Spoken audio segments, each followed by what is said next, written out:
오늘 우리가 함께 볼 하나님 말씀은 이사야 38장 1절부터 8절까지 말씀입니다. 이사야 38장 1절부터 8절까지 말씀, 우리 다 같이 한 목소리로 말씀 함께 보도록 하겠습니다. 그때에 히스기야가 병들어 죽게 되니 아모스의 아들 선지자 이사야가 나아가 그에게 이르되, 여호와께서 이같이 말씀하시기를 너는 내 집에 유언하라.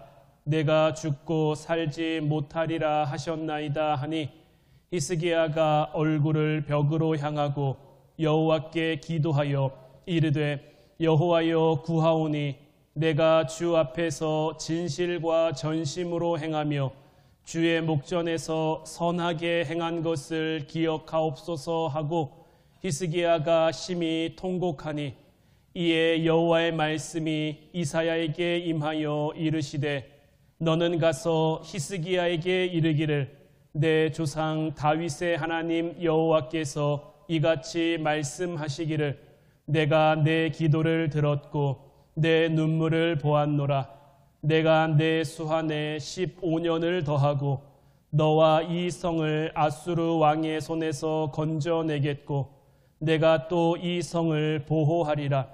이는 여호와께로 말미암는 너를 위한 징조이니 곧 여호와께서 하신 말씀을 그가 이루신다는 증거이니라.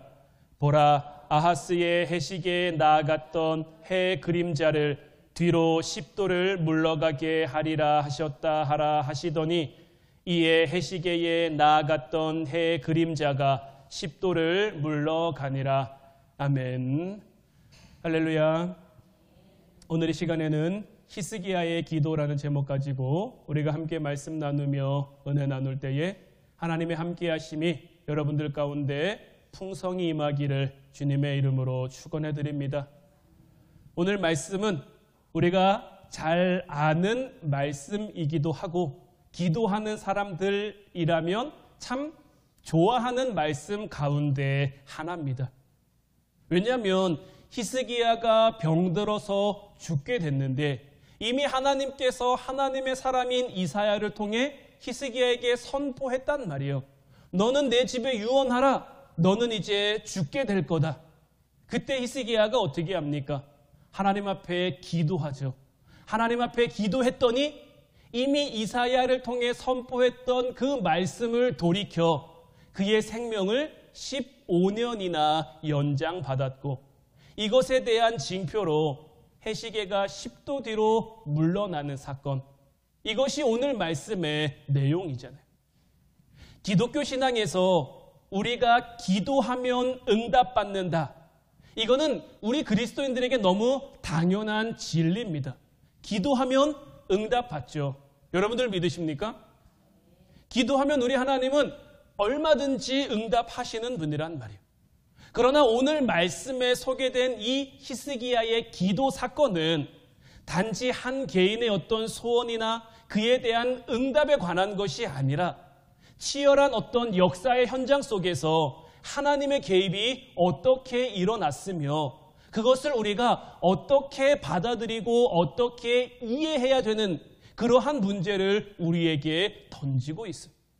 그래서 오늘 이 시간에는 이 기도라는 것, 여러분들이 너무나 잘 알고 있고 또 여러분들이 늘 하고 있지만 이 기도의 좀 본질적인 그 부분들을 우리가 좀 다루며 우리가 기도를 어떻게 이해하고 어떻게 받아들이고 어떻게 해야 될지에 대한 그 부분을 좀 함께 나누고 살펴보기를 원해요. 오늘 보면 3절 말씀을 다시 보면, 이르되 여호와여 구하오니 내가 주 앞에서 진실과 전심으로 행하며 주의 목전에서 선하게 행한 것을 기억하옵소서 하고 히스기야가 심히 통곡하니. 이거는 히스기야가 하나님 앞에 기도한 기도의 내용입니다. 이미 하나님으로부터 너는 죽게 될 것이다 라는 선고를 받았어요. 그러자 히스기야는 벽을 향해서 하나님 앞에 통곡하며 기도하는 거예요. 뭐라고 기도합니까? 내가 주 앞에서 진실과 전심으로 행하며 주의 목전에서 선하게 행한 것을 기억하옵소서. 여기서 우리가 생각해 볼 문제는 이런 겁니다. 히스기야의 기도가 응답받았는데 히스기야의 기도는 어떻게 응답받았을까 하는 거예요. 히스기야가 지금 하나님 앞에 이야기하는 것이 뭡니까? 내가 진실과 전심으로 하나님 앞에 행했다라는 거죠. 내가 주의 목전에서 선하게 행했다라는 거죠. 그러니 하나님 이걸 보시사 내 기도를 들어주옵소서라고 기도하고 있는데, 어떤 이런 히스기야의 기도의 내용이 하나님이 응답하실 만한 그런 조건이 되는가 하는 거예요. 만약에 이 히스기야가 기도한 기도의 내용이 하나님이 응답하실 만한 그 조건이 된다면, 우리가 기도하면서 기도 응답 못 받는 것은 왜 못 받는 게 됩니까? 우리는 덜 간절한 거예요. 덜 열심인 거예요. 하나님 앞에 덜 진실하고 덜 진심인 게 되는 거예요. 히스기야는 정말 하나님 앞에 진실하고 하나님 앞에 전심이어서 응답받았고, 히스기야가 기도한 것이 정말 하나님 응답을 위한 어떤 그런 조건이 될 수 있다면, 우리가 기도의 응답을 못 받을 때마다 우리는 내가 진실하지 못한 것, 내가 진심이지 못한 것, 늘 이걸 살펴야 되는 거죠. 더더군다나 이 히스기야의 기도를 통해서 하나님이 응답하신 걸 보면 8절 말씀에 보라 아하스의 해시계가 나아갔던 해 그림자를 뒤로 10도를 물러가게 하리라 하셨다 하라 하시더니 이에 해시계에 나아갔던 해의 그림자가 10도를 물러가니라. 하나님이 히스기야 기도에 응답하시면서 그 응답에 대한 징표로 해시계가 10도 뒤로 물러가는 것을 보여주셨는데, 사실 이것도 우리로서는 선뜻 하나님이 왜 이 같은 징조를 보여주셨지? 이해가 되지 않는단 말이에요. 도대체 우리는 히스기야의 기도를 어떻게 받아들여야 하며, 하나님이 히스기야에 주신 이 응답의 징조를 우리가 어떻게 받아들여야 될 것인가? 우리가 이것을 살펴보기에 요한복음 14장 8절로 11절 말씀을 보면요, 빌립이 이르되 주여 아버지를 우리에게 보여주옵소서 그리하면 족하겠나이다. 예수께서 이르시되 빌립아 내가 이렇게 오래 너와 함께 있으되 내가 나를 믿지 못하느냐? 나를 본 자는 아버지를 보았거늘 어찌하여 아버지를 보이라 하느냐? 내가 아버지 안에 거하고 아버지는 내 안에 계시는 것을 내가 믿지 아니하느냐? 내가 너희에게 이르는 말은 스스로 하는 것이 아니라 아버지께서 내 안에 계셔서 그의 일을 하시는 것이라. 내가 아버지 안에 거하고 아버지께서 내 안에 계심을 믿으라. 그렇지 못하겠거든 행하는 그 일로 말미암아 나를 믿으라. 예수님께서 이제 제자들에게 우리가 잘 아는 말씀, 내가 곧 길이요 진리요 생명이니 나로 말미암지 않고는 아버지께로 갈 자가 없느니라, 이렇게 얘기하시니까 빌립이 묻는 거죠. 우리가 하나님을 본 적이 없는데 우리가 어떻게 그 길을 갈 수 있습니까? 그 길을 알 수 있습니까? 그러면서 하는 말이, 빌립이 하나님을 우리에게 보여주십시오. 하나님을 내가 보면 내가 정말 믿을 수 있을 것 같습니다. 그러니까 빌립이 이렇게 요청한 것은 뭐냐면 하나님의 어떤 그 초월성, 하나님의 권세를 보여달라고 요구하고 있는 거예요. 빌립은 왜 이런 요구를 했느냐? 예수님께서 자기가 메시아라는 것을 제자들에게 밝히셨단 말이에요.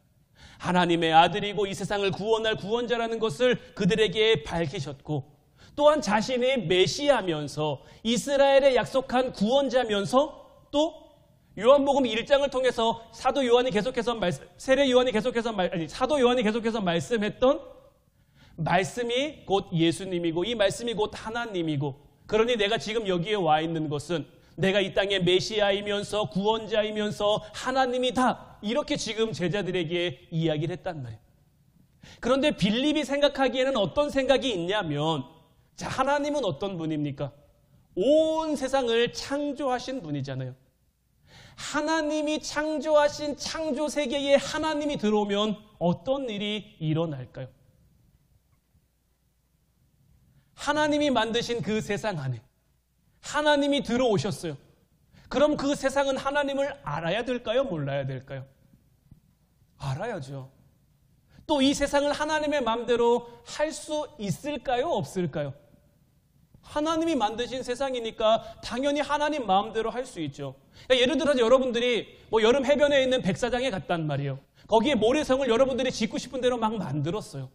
그럼 그 성을 이렇게 만들거나 저렇게 만들거나 하는 권한도 여러분들에게 있는 것이고, 만들어 놓은 것을 부시거나 망가뜨리거나 다시 새롭게 하거나, 이건 다 그것을 만든 사람에게 달려 있는 거잖아요. 그러니까 빌립이 생각하기에는 그런 거예요. 하나님이 창조하신 하나님의 세상 안에 하나님이 들어왔는데 이 세상 가운데 어떻게 아무 일도 일어나지 않을 수 있지? 하나님이 세상에 들어오시면 이 세상이 쪼개지던가 무너지던가 아니면 온 인류가 하나님 앞에 와서 엎드리던가 그런 일이 일어나야 되는데 지금 예수님을 보면 어떻습니까? 자기들과 똑같이 시간과 공간에 묶여 있거든요. 사람들이 반대하죠. 사람들이 외면하죠. 사람들이 알아보지 못하죠. 예수님이 하나님이라면 이런 지위에 어떻게 그냥 머물러 있을 수 있겠냐라고 빌립이 반문하고 있는 거예요. 이에 대해서 예수님은 어떻게 대답하십니까? 빌립이 생각한 것과 완전히 거꾸로 대답하시는 거예요. 하나님을 어떻게 우리가 볼 수 있느냐? 빌립이 하나님을 보여주십시오 이렇게 얘기하니까 나를 본 사람은 이미 하나님을 봤는데 네가 나를 보고도 아직 알지 못하겠느냐라고 묻는 거죠. 그런데 지금 빌립과 예수님 사이에서는 어떤 생각의 차이가 있냐면 하나님의 크기에 있어서는 세상보다도 크고 높이에 있어서도 하늘보다도 높고 세상에 하나님을 다 담을 수 없다라고 생각을 하는데 그래서 하나님의 어떤 그 구체적인 모습을 내가 봤으면 좋겠는데 예수님께서는 나를 봤으면 하나님을 볼 수 있는 것이고 나를 보일 수 있다면 또 내가 하는 일을 통해서 하나님이 드러날 수 있다라고 말씀하시니 빌립은 빌립대로 예수님은 예수님대로 서로 지금 답답한 그 상황 가운데 있는 거죠. 그런데 여기에는요. 구체적으로 표현되지 않고 구체적으로 질문하지 않은 그 많은 내용에 관한 어떤 성경의 도전을 담고 있는 것. 이를테면 구약 사람들에게는 이런 믿음이 있었죠. 하나님을 보면 죽는다. 정말로 하나님을 본 사람이 있습니까? 구약 시대에? 구약 시대에 정말 하나님을 본 사람은 없습니다. 하나님의 사자, 하나님의 사람을 본 사람은 있죠. 또 다만 그 1년에 한 번 대속죄일에 대제사장이 지성소 안에 들어가는데 흠 있는 모습, 죄 있는 모습으로 들어가면 그 안에서 죽임을 당하게 되는 그런 건 있었죠. 그러니까 하나님을 보면 죽는다라는 그런 그 구약 그 시대 사람들의 생각이 있었는데 자, 이것을 봤을 때 사실 우리 인간이 하나님을 감당할 수 없다라는 것은 사실 부정할 수 없는 사실입니다. 우리가 어떻게 하나님을 온전히 우리 안에 다 품고 담을 수 있겠습니까? 하지만 또 하나님이 우리에게 약속하시는 것이 무엇입니까? 임마누엘이죠. 임마누엘은 뭐죠? 내가 너와 함께 하겠다라는 거죠. 하나님이 우리 안에 들어오신 것이 임마누엘이고 이것이 예수 그리스도의 성육신 사건으로 이어지는 것. 예수님의 그 33년 공생애의 그 모든 삶을 보면 예수님이 행하시는 모든 일에는 분명히 초월이 있습니다. 사람이 할 수 없는 권능을 행하시잖아요. 귀신을 쫓아내고 아픈 사람을 고치시고 무리를 걷기도 하시고 보리떡 5개와 물고기 2마리로 5,000명을 먹이시기도 하시고 죽은 나사로도 살리고 사람이 할 수 없을 만한 그 초월의 능력이 분명 그에게 있는데 그럼에도 예수님은 육신의 한계 가운데 분명히 있는 거죠. 오해받으시기도 하고 외면받으시기도 하고 적대행위 속에 있으시고 굶으시면 피곤하시고 그런 어쩔 수 없이 약한 그 육신의 한계도 함께 지니고 있단 말이에요. 성경이 이를 통해 우리에게 증언하는 것은 뭐냐면 하나님의 일하심이 예수님 안에서 온전하며 예수님으로 인해 구체화됐다라고 말씀하는 거예요. 그러니까 예수님의 성육신 사건은 하나님 일하심의 최고 능력이고 최고 영광이다라는 거예요. 하나님이 이렇게 예수 그리스도라는 육체 안에 담기실 수 있다라는 것을 예수님께서 지금 제자들을 향해 믿으라는 거예요. 11절 말씀 보면 내가 아버지 안에 거하고 아버지께서 내 안에 계심을 믿으라. 그렇지 못하겠거든 행하는 그 일로 말미암아 나를 믿으라. 그러니까 예수님이 행하는 일, 예수님의 구체적인 삶의 모습을 통해 예수님이 어떤 분인지 예수님 안에 하나님이 담겨 있는지를 믿으라고 말씀하는 거죠. 이는 예수님이 행하신 어떤 기적만을 가리켜 말하는 것도 아니고요. 변화산에서의 어떤 그 영광스러운 모습만도 아니고요. 예수 그리스도의 모든 삶, 십자가의 죽음까지도 믿으라는 거예요. 그래서 이 말씀을 통해 이 기도가 성립이 되는 거예요. 내가 진실로 진실로 너희에게 이르노니 나를 믿는 자는 내가 하는 일을 그도 할 것이요 또한 그보다 큰 일도 하리니 이는 내가 아버지께로 감이라. 너희가 내 이름으로 무엇을 구하든지 내가 행하리니 이는 아버지로 하여금 아들로 말미암아 영광을 받으시게 하려 함이라. 내 이름으로 무엇이든지 내게 구하면 내가 행하리라. 이 말씀 또한 우리가 참 좋아하는 말씀 가운데 하나죠. 기도라는 건요, 간절하게 한다고 해서 다 응답되는 것이 아닙니다. 또한 하나님의 어떤 초월적인 그 권세와 능력이 드러나는 어떤 통로로서의 역할로만 사용되는 것도 아닙니다.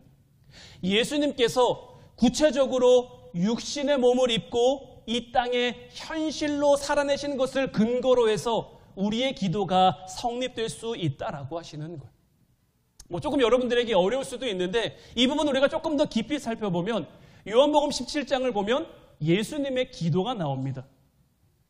예수께서 이 말씀을 하시고 눈을 들어 하늘을 우러러 이르시되 아버지여 때가 이르렀사오니 아들을 영화롭게 하사 아들로 아버지를 영화롭게 하게 하옵소서. 아버지께서 아들에게 주신 모든 사람에게 영생을 주게 하시려고 만민을 다스리는 권세를 아들에게 주셨음이로소이다. 영생은 곧 유일하신 참 하나님과 그가 보내신 자 예수 그리스도를 아는 것이니이다. 아버지께서 내게 하라고 주신 일을 내가 이루어 아버지를 이 세상에서 영화롭게 하셨사오니 아버지여 창세전에 내가 아버지와 함께 가졌던 영화로서 지금도 아버지와 함께 나를 영화롭게 하옵소서. 자, 하나님께서 예수님을 이 땅에 보내셨단 말이에요. 예수님은 이 땅에 와서 무엇을 하셨습니까? 먼저는 인간의 몸을 입고 오셨죠.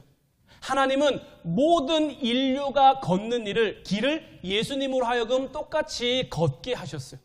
살게 하셨단 말이에요. 창조자이고 전능자이셨으나 우리와 똑같은 인생을 살게 하신 것. 육체를 입고 그 육체라는 한계 속에서 하나님과 함께하는 삶이 어떤 것인지 우리에게 보여주셨단 말이에요.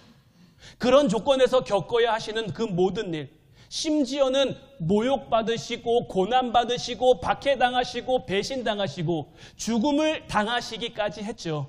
그런데 이 모든 것들이 하나님을 영화롭게 한다라는 것. 하나님의 이 영화로움이라는 게 성육신과 구원에서 보자면 하나님이 하나님을 배반한 우리 편을 들어주시는 것. 그리고 하나님이 우리 편을 들어주시는 게 하나님의 영광이 된다라는 것. 우리 기독교 신앙이 가지고 있는 최고의 특성이 뭘까요? 하나님 성품의 가장 대표적인 게 뭘까요? 사랑이고 용서죠. 하나님이 우리를 사랑하셔서 우리가 잘 아는 요한복음 3장 16절 말씀처럼 하나님이 세상을 이처럼 사랑하사 독생자를 주셨으니 하나님이 우리를 사랑하셨기 때문에 예수님을 이 땅에 보내주셨단 말이에요. 이 땅에 보내셔서 우리를 용서하셨죠. 사실 우리가 잘난 게 뭐 있습니까? 우리가 잘한 게 뭐 있습니까?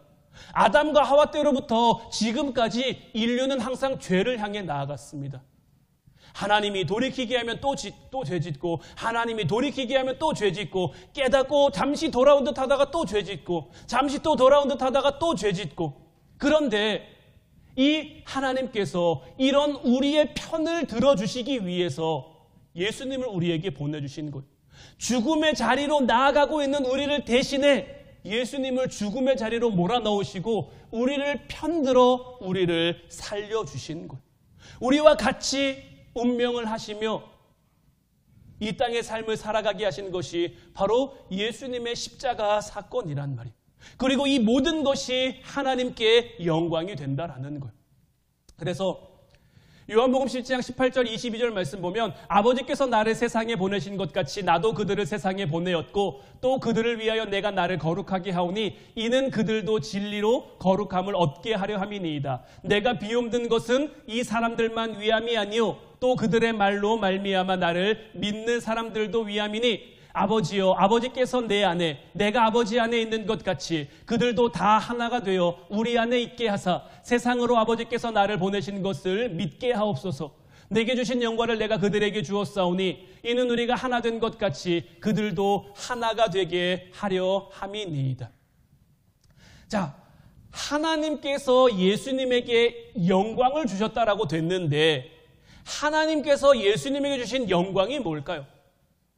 예수님이 이 땅에 오면서 하나님의 영광을 가지고 왔다. 하나님이 나를 영광스럽게 했다. 이렇게 말씀하셨는데, 이렇게 기도하고 있는데 이 땅을 살면서 예수님의 영광은 무엇입니까? 그것은 다른 게 아닙니다. 예수님에게 맡겨진 그 삶을 살아가는 것. 육체가 되는 것이고 한계에 붙잡히는 것. 그리고 아버지께서 예수님을 세상에 보내신 그 영광으로 자기도 자기 백성을 세상에 보낼 수 있는 것이 예수님에게 주어진 영광이라는 거예요. 이러한 의미에서 우리의 인생을 보면요, 우리의 인생은 지겨운 것이나 빨리 벗어나야 될 그러한 짐이 아닙니다. 빨리 해결돼야 할 어떤 비극도 아닙니다. 도리어 우리의 모든 삶은 하나님이 구체적으로 일하시는 하나님의 방법인 거예요. 우리의 모든 삶은 하나님의 능력인 거예요. 우리의 모든 삶은 하나님의 영광이 나타나는 자리인 거예요. 예수님이 삶을 통해 그것을 우리에게 보여주신 거예요. 빌립은 내가 하나님을 보면 믿겠습니다라고 했지만 예수님께서는 반대로 말하는 거예요. 나를 보면 하나님을 볼 수 있다. 나를 보면 하나님을 깨달을 수 있다. 나를 보고도, 지금의 나를 보고도 믿지 못하겠거든. 내가 살아간 삶을 봐라.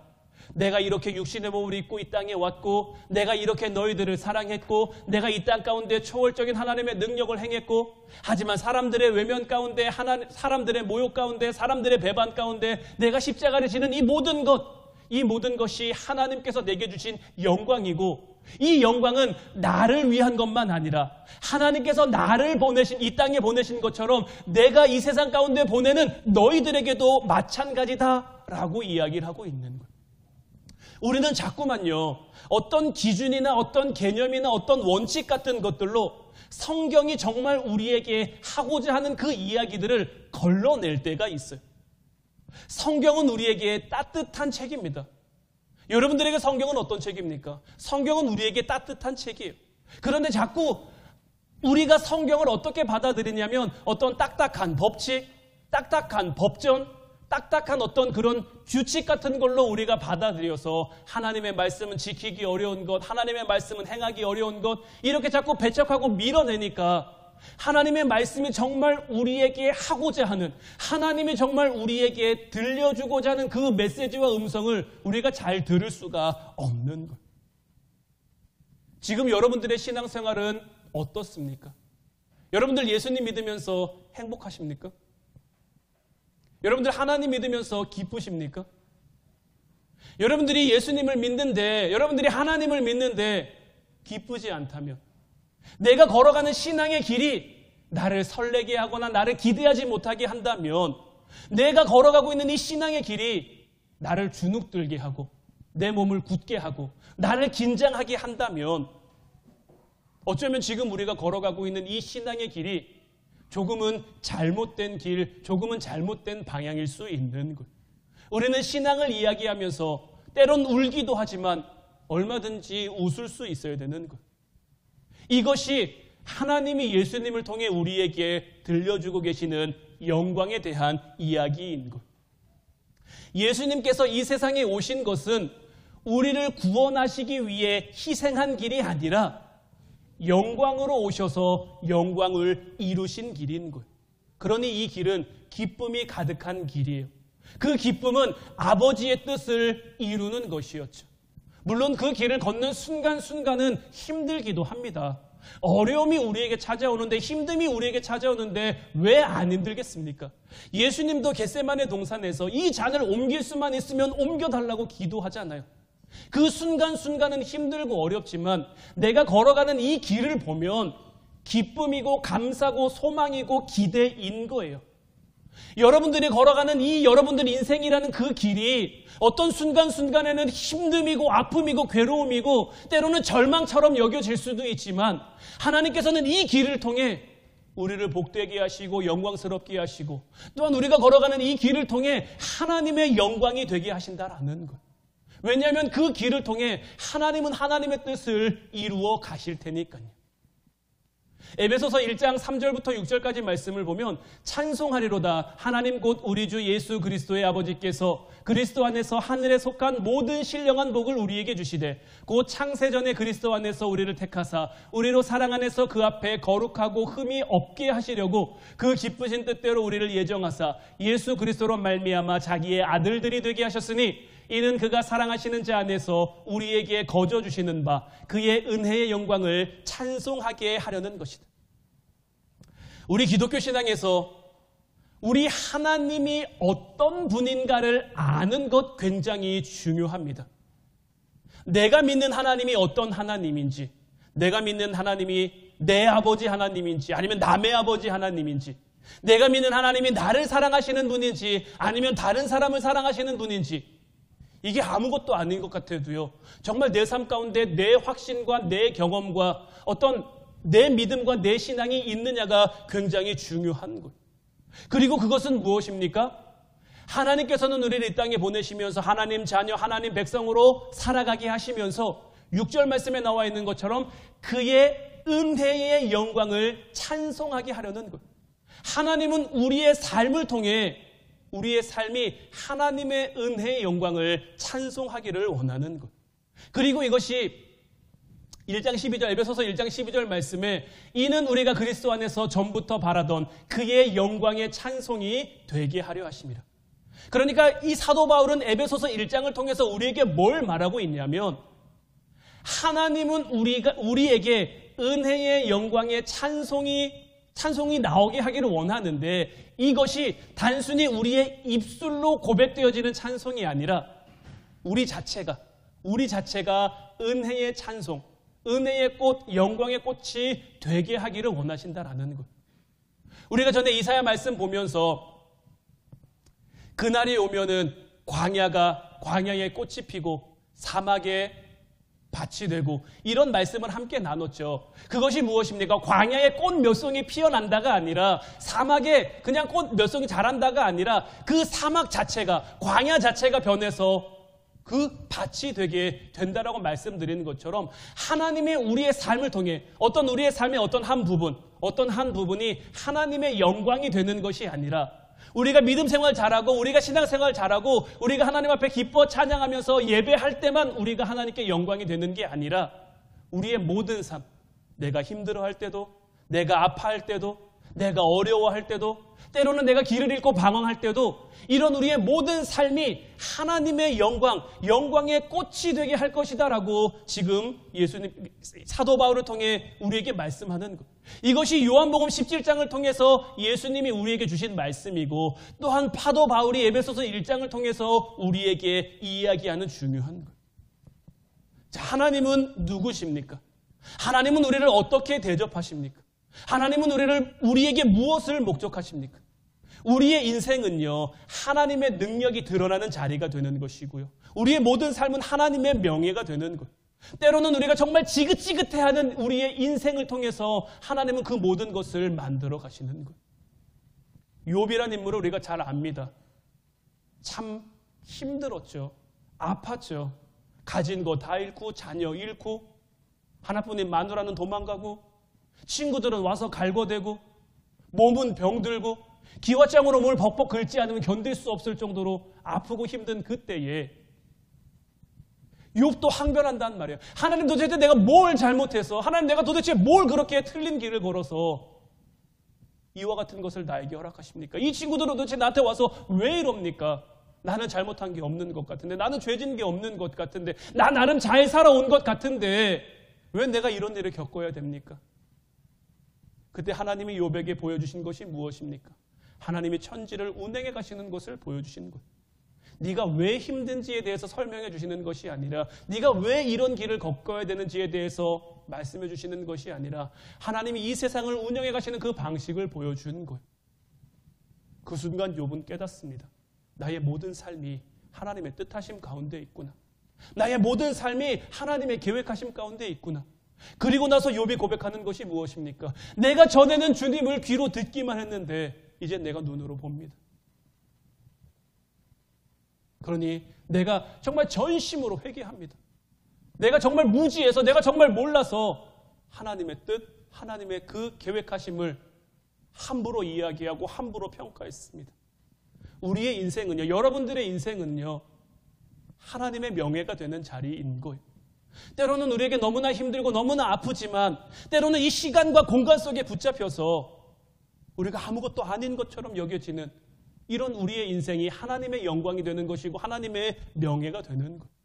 그러므로 하나님 창조 세계의 주인공인 하나님 형상으로 지음받은 그 자기 자녀들을 사랑하시는 그 하나님께서 우리의 거룩함을 목적하시며, 기도라는 것이 하나님이 어떻게 능력을 베푸시고 하나님이 어떻게 영광을 받으시는가와 관련되어 있는 것. 이것이 하나님에게 우리에게 요구하시는 것이고요, 우리에게 누리라고 하는 것. 그래서 우리로 하여금 하나님의 이름을 부를 수 있는 것, 이것이 기도인 것.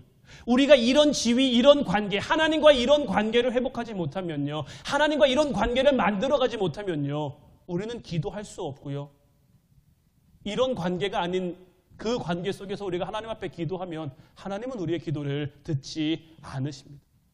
여러분들 이제 기도가 무엇인지 아시겠습니까? 기도는요, 기도 자체로 특권인 거예요.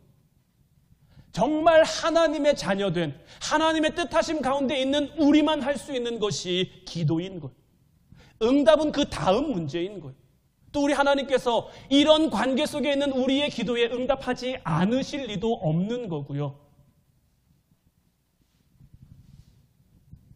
기도 자체로 우리가 하나님, 내가 기도한다라는 것, 내가 하나님의 이름을 부른다라는 것은 내가 하나님을 어떻게 생각하고 있고, 내가 하나님을 어떻게 여기고 있고, 또 그 하나님에게 내가 무엇이고, 내 하나님이 나를 통해 무엇을 이루어가고 무엇을 만들어간다라는 것을 내가 분명히 깨달아야 할 수 있는 것. 우리가 때로는 이 세상 가운데서 넘어지고 울고불고 하는 것이 무엇을 만들어가는지를 깨닫지 못한다면, 그것이 하나님의 지혜이고 하나님의 능력이고 하나님의 영광이고 하나님의 승리고 하나님의 기적이라는 것을 우리가 깨닫지 못한다면 우리는 우리 인생의 가치를 구체적으로 알 수가 없는 거예요. 이 가치를 깨닫지 못하면 계속 비관할 수밖에 없죠. 내 인생은 왜 이래? 내 삶은 왜 이래? 남들은 잘 사는 것 같은데, 남들은 잘 되는 것 같은데 왜 나만 이렇게 되고 나만 이렇게 되고. 나를 향한 하나님의 가치를 우리는 깨달을 수 있어야 되는 거예요. 요한복음 14장 12절 14절 말씀 다시 한번 보면, 내가 진실로 너희에게 이르노니 나를 믿는 자는 내가 하는 일도 그도 할 것이요 또한 그보다 큰 일도 하리니 이는 내가 아버지께로 감이라. 너희가 내 이름으로 무엇을 구하든지 내가 행하리니 이는 아버지로 하여금 아들로 말미암아 영광을 받으시게 하려 함이라. 내 이름으로 무엇이든지 내게 구하면 내가 행하리라. 예수님이 우리에게 무엇을 말씀하셨습니까? 너희가 나를 믿으면 내가 한 일을 너희도 할 것이고 더 큰 일도 할 것이다 라고 말씀을 하셨죠. 참 놀라운 말씀인 거예요. 예수님의 이 말씀이 이제 여러분들 이해가 되십니까? 예수님에게 허락된 것처럼 우리도 우리에게 맡겨진 자리가 있기 때문에 얼마든지 담아낼 수가 있는 거예요. 예수님이 이 땅을 살아가시면서 예수님의 인생을 통해 하나님의 영광을 담아내셨던 것처럼 그 뒤를 따라 걷는 우리들의 삶에도 얼마든지 하나님의 영광이 담길 수 있는 것. 하나님께서 히스기야의 기도를 응답하셨습니다. 하나님께서 왜 히스기야 기도에 응답하셨을까요? 그에게 담아낼 하나님의 영광이 있는 것. 그가 간절했기 때문에 하나님 그에게 응답하신 거 아니고요. 그를 통해 담아낼, 그를 통해 만들어갈, 그를 통해 계획한 하나님의 뜻, 하나님의 영광이 있기 때문인 거예요. 이제 이것을 믿음으로 기대하며 살아갈 수 있는 여러분들 되시기를 주님의 이름으로 축원해 드립니다. 우리가 겪는 모든 삶, 우리가 살아가는 모든 순간순간 다 하나님의 뜻하심 가운데, 하나님의 계획하심 가운데 하나님이 우리를 만들어 가시고 하나님이 우리를 연단하시는 그 하나의 과정일 뿐인 것. 이런 과정 가운데 하나님 손 붙들고 하나님 말씀에 귀를 기울이며 하나님만 바라보며 나아감으로 예수님이 이 땅 가운데 하나님의 뜻을 온전히 이루셨던 것처럼, 그렇게 하나님의 온전한 영광이 되셨던 것처럼 이제 저와 여러분들 모두도 온전한 하나님의 영광으로 이 땅을 살아갈 수 있기를, 그렇게 하나님의 기쁨이 되는 저와 여러분들 될 수 있기를 주님의 이름으로 축원해 드립니다. 기도하겠습니다.